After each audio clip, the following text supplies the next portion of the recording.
Even without doing any activity, you can still manifest what you want if you organize these 4 dimensions in one direction and keep it unwavering in that direction for a certain period of time. Now he believes Shiva will do it for him and it will happen. So is Shiva going to come and build your house? No, I want you to understand, God will not lift his little finger for you. What has not happened till now on this planet can happen tomorrow. Human beings are capable of making it happen tomorrow.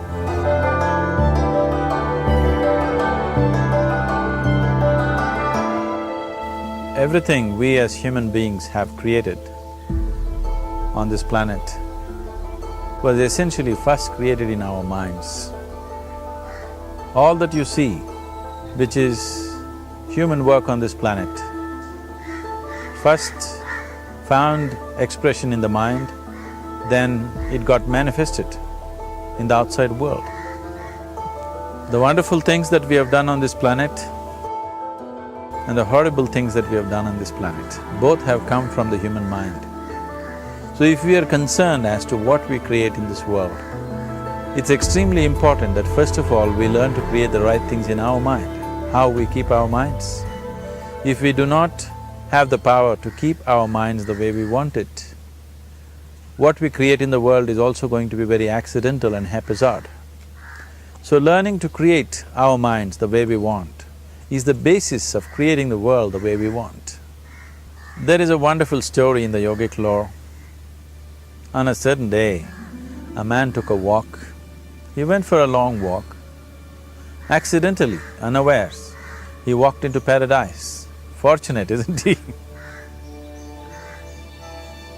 He just took a walk and he landed up in paradise. After this long walk, he felt little tired. So he thought, oh, I'm tired, I wish I could rest somewhere. He looked around, there was a nice tree, underneath which there was very cushiony grass. So it was inviting. He went and put his head down there and slept.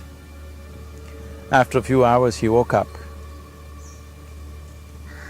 well rested, and he thought, oh, I'm well rested, but I'm feeling hungry, I wish I had something to eat. And he thought about all the nice things that he ever wanted to eat in his life. And instantly, all those things appeared in front of him. You need to understand, there the service is like that. Hungry people don't ask questions. Food came and he ate. Stomach became full. Then he thought, oh, my stomach is full, I wish I had something to drink.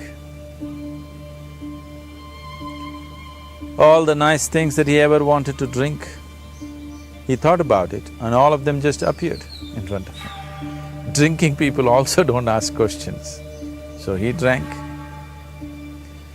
Now with a little bit of alcohol in him, you know Charles Darwin told you, all of you are monkeys, your tail fell away. Not me, Charles Darwin told you that you were all monkeys and your tail fell away and then you became human. Yes, definitely the tail fell away.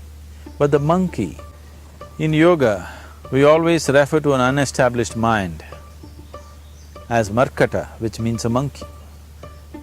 Why we are referring to the mind as a monkey is, what are the qualities of a monkey? One thing about a monkey is, it's unnecessary movement. And another thing about the monkey is, if I say you're monkeying somebody, what does it mean? Imitation. Monkey and imitation have become synonymous.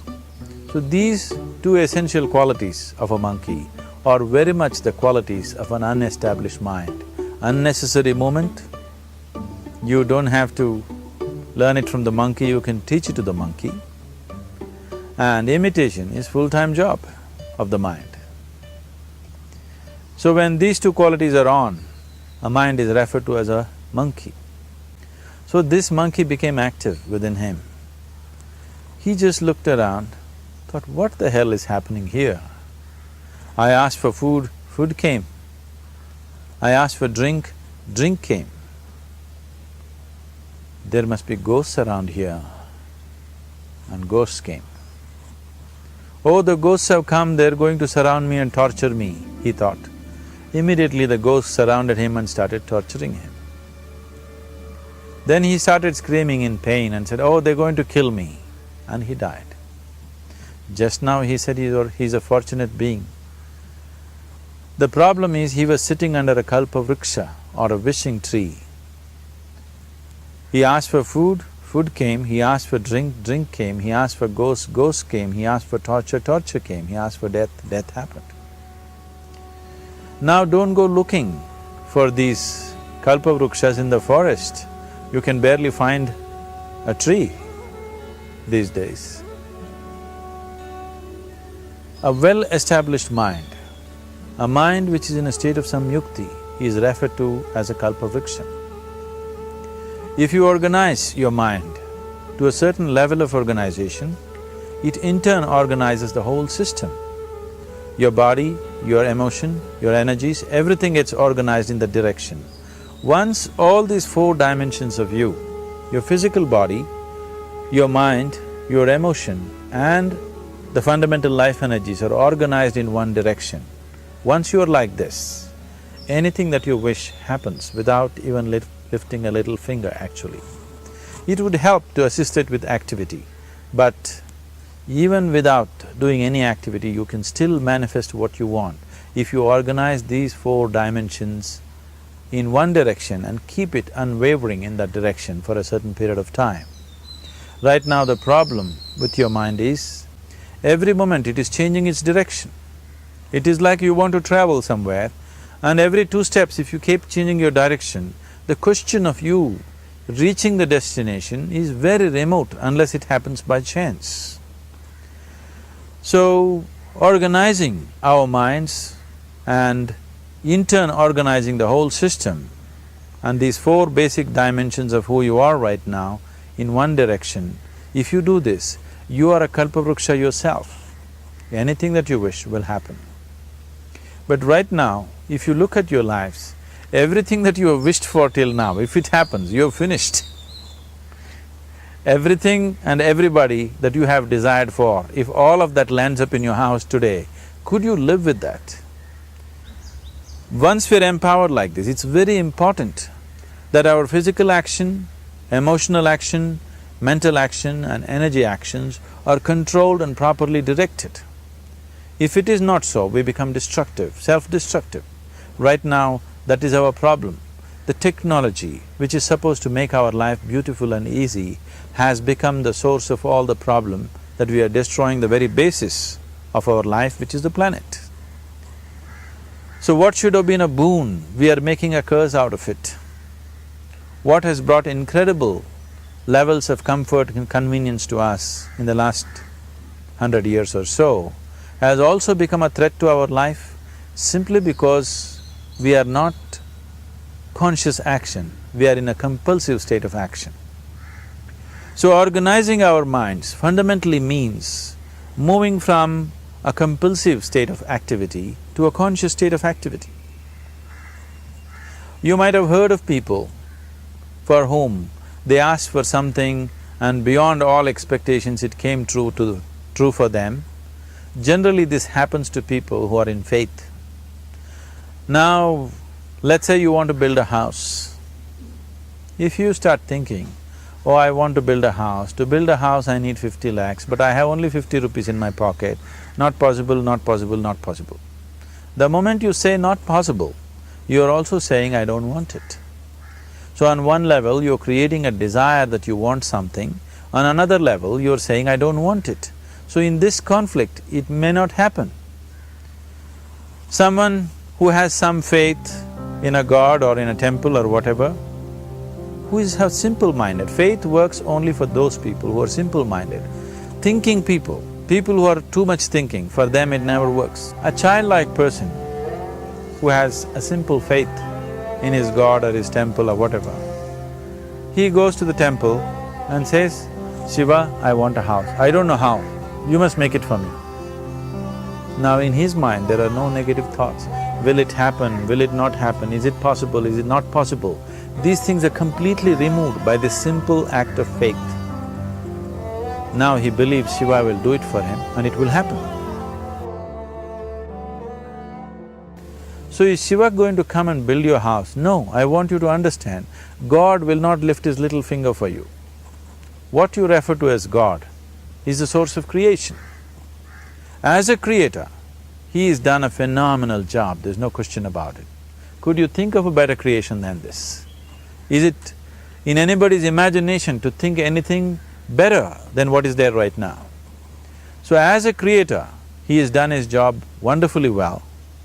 But if you want life to happen the way you want it, because right now, the very crux of your happiness and your well-being is this. If at all if you're unhappy, the only and only reason why you're unhappy is life is not happening the way you think it should happen. That's all it is. So if life is not happening the way you think it should happen, you're unhappy. If life happens the way you think it should happen, you are happy. It's as simple as that. So if life has to happen the way you think it should happen, first of all, how you think, with how much focus you think, how much stability is there in your thought, and how much reverberance is there in the thought process will determine whether your thought will become a reality or is it just an empty thought. Or how you do not create any impediments for your thought by creating negative thought process. This possible is something possible or not possible, is destroying humanity. What is possible and not possible is not your business, it's nature's business. Your business is just to strive for what you want. Right now you're sitting here, if I ask you two simple questions, I want you to just look at this and answer this. Right now from where you're sitting, can you just fly off? You say no. Right now from where you're sitting, can you get up and walk? You'll say yes. What is the basis of this? Why you say no to flying and yes to walking? Because past experience of life, many times you've gotten up and walked, never did you fly off. Or in other words, you're using the past experience of life as a basis for deciding whether something is possible or not possible.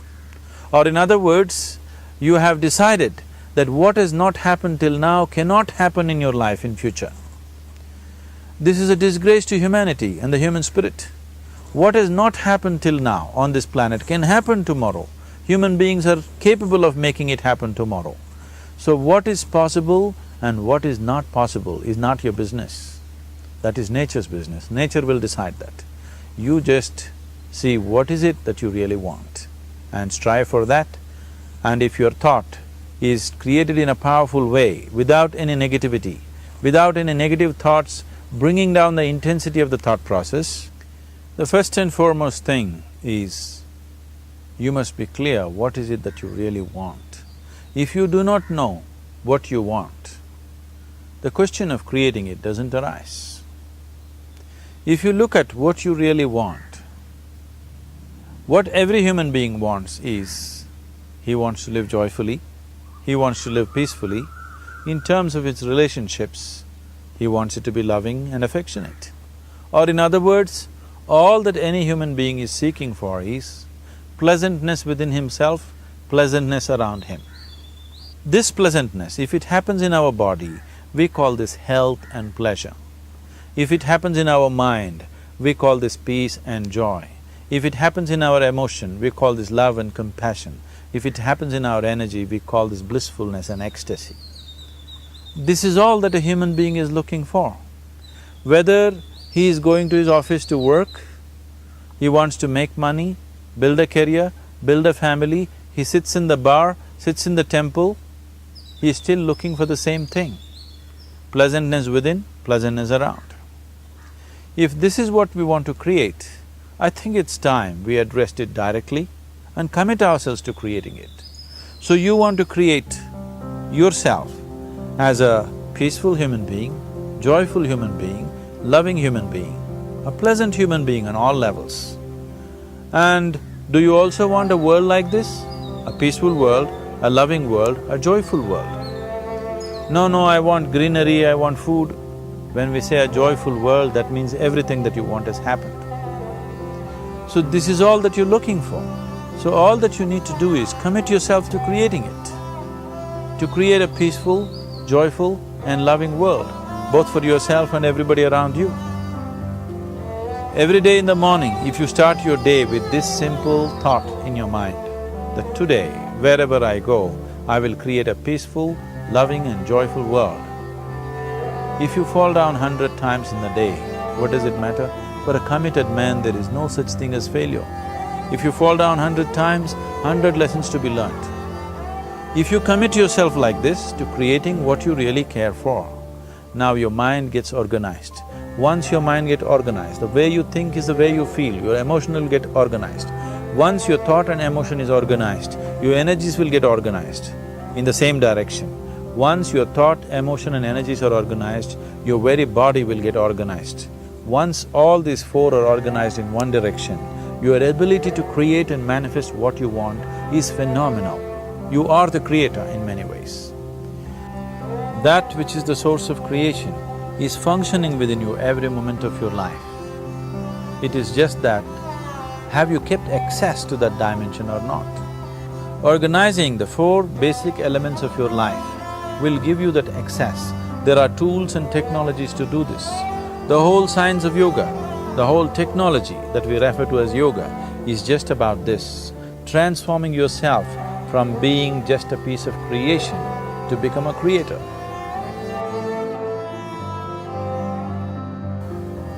It is my wish and my blessing that every human being in this world should have this access to the source of creation within himself so that he can function here as a creator, not just as a piece of creation.